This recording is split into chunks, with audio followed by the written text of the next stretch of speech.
eating a mayonnaise sandwich. Yeah, he did keep us well fed on that research trip, for sure. Lovely.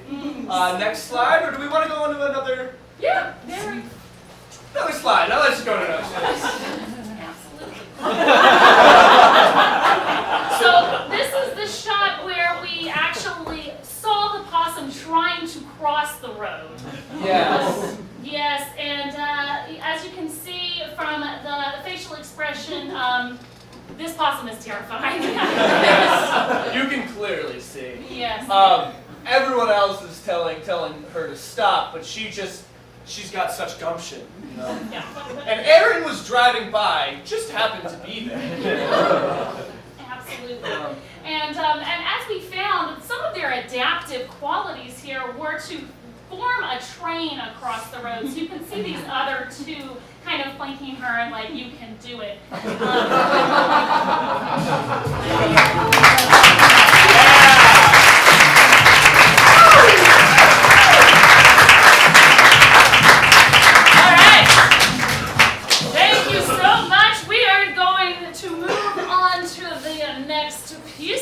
And as scientific researchers, often they will take the research from a previous scientist and build upon it. You know, like Sir Isaac Newton said, if I have seen further, it's because I was standing on the shoulders of giants. So we're going to try to do something similar for you here today. So let me get some gifts from you guys at first. For these two here, let me get a location that you might do scientific research, like the Galapagos Islands or Antarctica. Skylab. Say that one more time? Skylab. Skyland? Skylab. Skylab. Nice. Okay.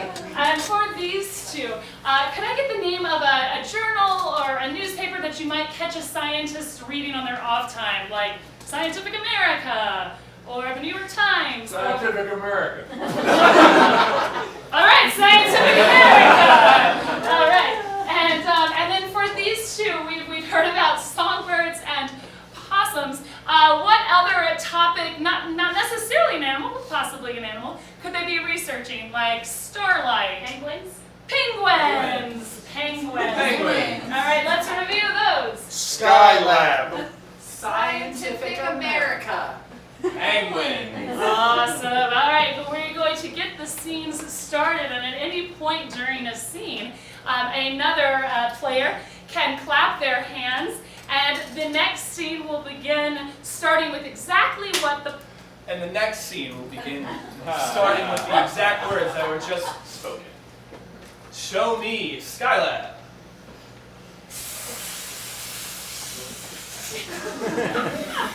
Why do we build this so high? I don't know, man.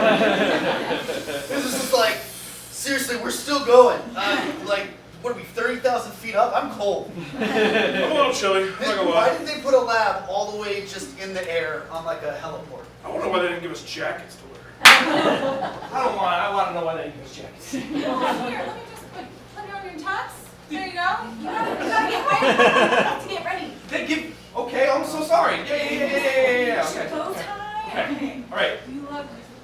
You look ready. I look ready. We're gonna go to the gala, and you're gonna behave yourself this time, okay?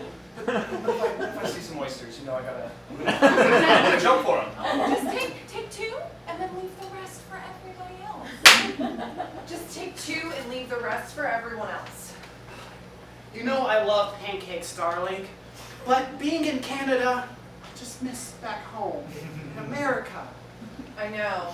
They've got the maple syrup down, but their pancakes are garbage. I got the maple syrup now. Well, they didn't have oysters this year, so we just have to make do with what we got. You'd think they'd advertise a brunch gala. You'd think they would advertise the brunch gala. I know, it's like, I already ate. Yeah, we ate on the way up. Yeah. I mean, it took us an hour and a half to get here on our jetpacks. Yeah. I was hungry. If we had known there was going to be a buffet, we would have come early. I mean, yeah, we are typically pretty late. I mean, yeah, we're typically late. Sweetie, we're late. Typically.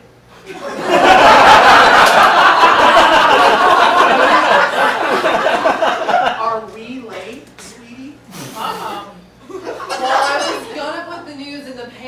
but because they were garbage, Canadians can't get it right, I'll just tell you. Yeah. Yay! Little scientist on the way. Oh, the little scientists are on the way.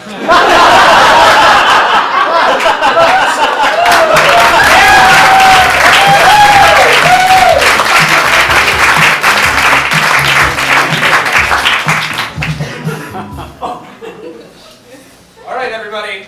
Everyone having a good time? Good time tonight.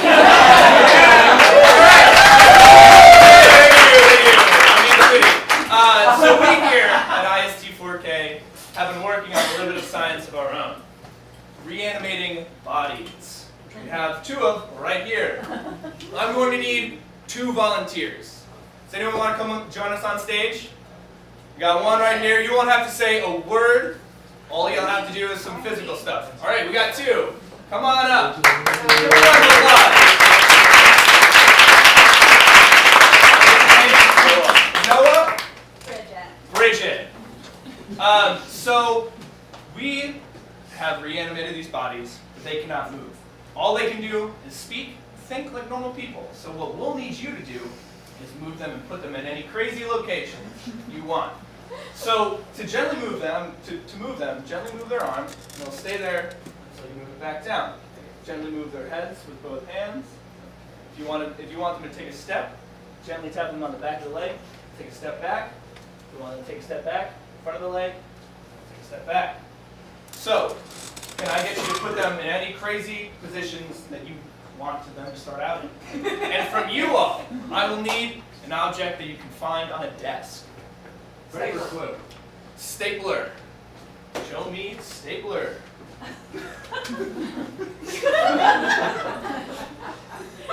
Honey, you left the stapler on top of the printer again. Well, that is the easiest place to find it. What were you thinking? Well, whenever I need to staple, I need to staple paper that's come out of the printer. That does make logical sense. Yeah. We need to keep tools where you're most likely to use them. It's maximum efficiency.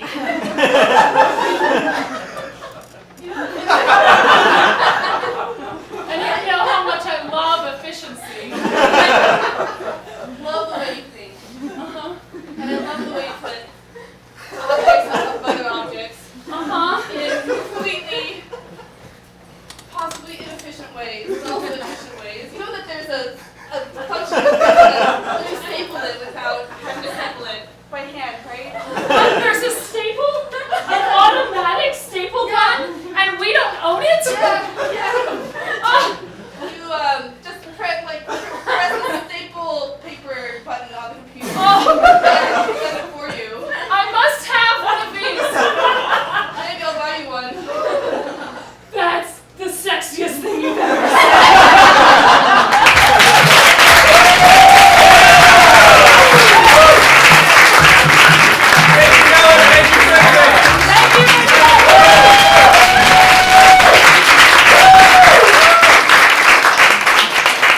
Alright, in order to get a PhD, one might have to defend a thesis to a committee. We're going to demonstrate what that might look like here with a piece we call objection, okay?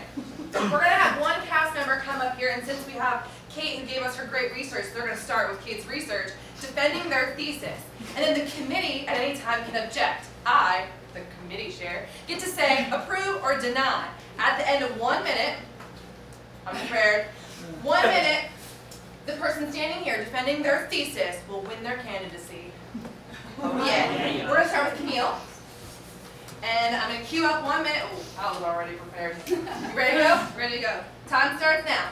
So one might say that the kiss is the sexiest part of a relationship, and there's something that's even sexier called the cloacal kiss. And that, I think, is one of the most non-patriarchal, non-sexist things. Objection. I think that a good conversation is pretty sexy. I myself fancy myself pretty smart, despite what I might have just Objection! Wyatt is not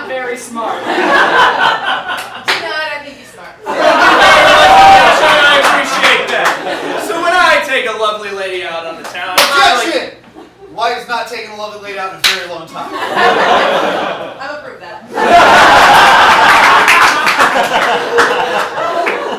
So why don't I take my lovely wife out? We like to go and eat lovely places for meals. We also enjoy a great movie. Objection, he's being very big. I don't think he takes his wife out.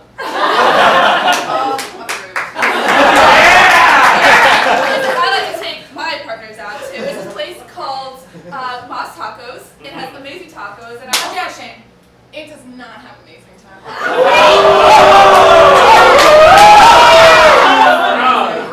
Due to the rest of the committee, I'm agree with you.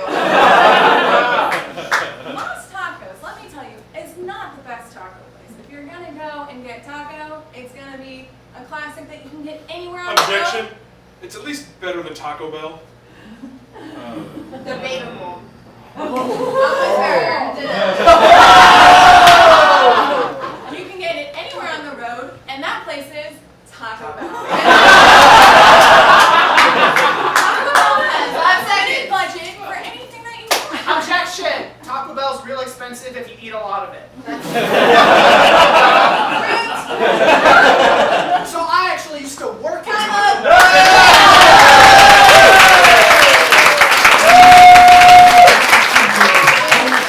And just like how it works in the real life, out of everyone out here on the committee, I am the only one with a PhD. And because of this, I have the pleasure and honor to introduce our scientist of the night, Kate Snyder again.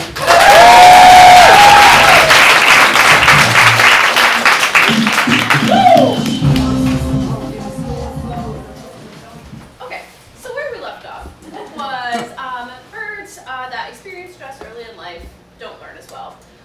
There are other things that we know about this, specifically, so songbird brain. Let's start there for a little second. Whereas humans in our cerebral cortex, we have layers of neurons that talk to each other and tell different things what to do. In birds, these are nuclei. So they're just little balls of neurons that just kind of ping, ping, ping, ping, ping, send signals around, and that makes song. More or less. So what we know is that this there's this one region that sits like right at the top of the songbird's head, and that's called the HBC. That is literally all its name. It doesn't actually stand for anything. Science, right? So this nucleus is kind of one of the canonical song centers of the brain. And what we know is that songbirds that are stressed early in life, in addition to not learning song as well, their HBC is shrunk compared to songbirds that just had a normal, healthy upbringing. But what we don't know is what actually happens that translates stress into impaired learning, impaired neuronal growth, impaired brain development. And so that's where I come in, I guess. My project is basically looking at how this happens in the brain, like what is actually physiologically happening to change how they develop. So let's take a step back again and talk about how songbirds learn. So songbirds, when they hatch, again, they aren't actually making any sound at all when they first hatch, but as they grow up, they start to pick up on the sounds around them, learn them, memorize them, and once they get to a certain age, they will actually start trying to produce those vocalizations, trying to produce the sounds that they hear. And what starts out is a thing what we call subsong, and that's just kind of just them just playing with their syrinx, which is their version of a voice box, and just playing with it, seeing what it can do. And every so often they'll make a sound and be like, oh, that is a sound that I've heard before. I want to make that again and again and again. And then eventually they end up practicing it because they just are trying to hone in on that sound that they want to make. Now, it just so happens that this is almost exactly the same way that human babies learn to speak. Human babies, when they start babbling, they're just trying out what they can do with this whole apparatus here. And eventually they'll land on a phoneme that they have heard their mom or dad or someone in their village to say, and so it reinforces that sound, and they just kind of go along with that until you end up with a talking, speaking baby, maybe even standing up here like this. I don't know. So what this means is that songbirds and humans are in a really elite group among animals. Vocal learning is incredibly rare in the animal kingdom. It's only present in other animals such as, so there are also parrots and hummingbirds are the only other birds that can vocally learn, but then dolphins, elephants, bats, and that's about it.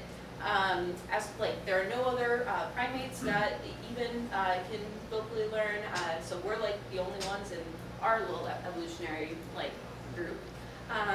So it's pretty rare, and unlike dolphins and bats and whatever, birds are actually a lot easier to study than having to go out in the ocean or something like that, or in caves and whatever. So songbirds are actually the best animal model we have for studying the development of human speech and language. So what we also know about humans is that stress is really bad for the developing human.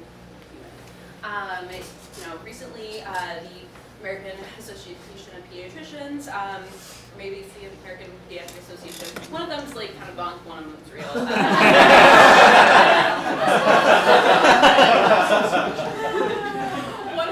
One of them recently said that toxic stress is one of the major health, public health issues that is facing pediatricians today. And so toxic stress is kind of just defined as this really chronic, stressful situation that a child might be growing up with. It's still kind of in the beginning of researching what actually happens, but typically we use a survey that's called the ACE spectrum, or the ACE survey, stands for Adverse Childhood Experiences. And it's basically just how many out of a certain subset of events that can happen during childhood, how many does a certain child have? So these might be parents divorcing, having a parent incarcerated, being food insecure, etc. And so if a child has an ACE score of 4 or higher, it's actually been shown that they have a life expectancy that's 20 years shorter than a child with 1 or 0. So it's a big deal, and we don't know a whole lot about what actually is happening in children when this is happening. So what we do know, though, is that it causes highly impaired health outcomes. It's very bad for mental health, but we don't actually know what is happening to the developing brain. And so here's where these two topics kind of meet. So in studying how songbirds, how their brain development changes after this developmental stress, I hope to actually be able to apply that to humans, since we do actually share a number of genes with songbirds that are both related to speech learning, language learning, etc. So the way I do this is I help manage a colony of zebra finches in the lab. Actually, it was 1 week after I had defended my my qualifying exam. 1 week later, my professor and I hopped in a car and we road tripped up to Michigan.